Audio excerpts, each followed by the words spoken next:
Hi, just going to give you another tutorial on a different assessment tool.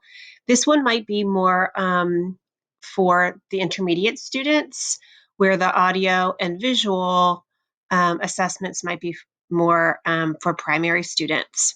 So if you're going to add an assessment, again, you can add it in a specific location by clicking on the green dotted line, or you can go up to add material. So this time I'm going to add it right here. I'm going to click add assessment. I'm going to give it a name. We will call it essay assessment.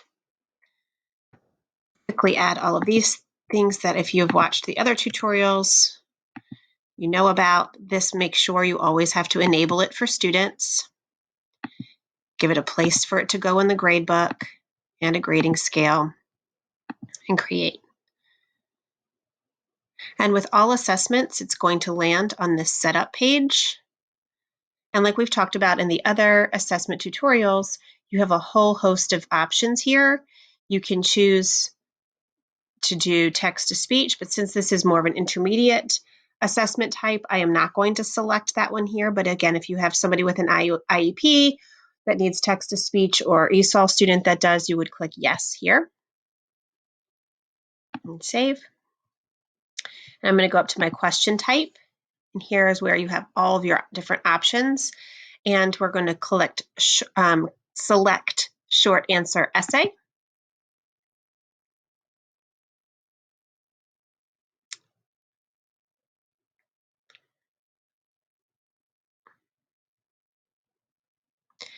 And you can type in this box whatever your question is. You can copy and paste if there's something that already exists in your curriculum that you want students to respond to. You can just insert it here. You can insert a picture here if you'd like to.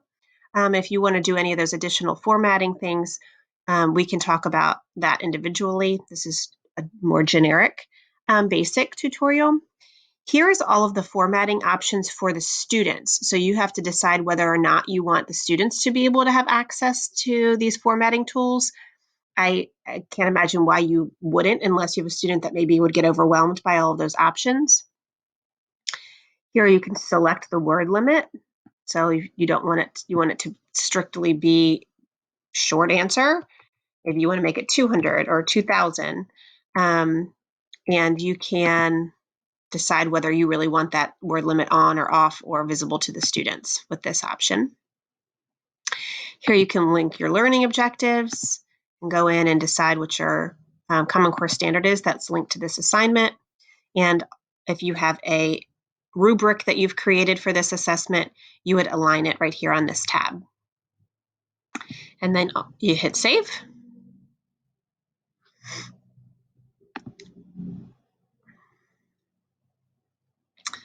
And we'll hit preview question. And so the students will see the question here. They'll be able to type their answer in this box and then submit it to you, and you're done.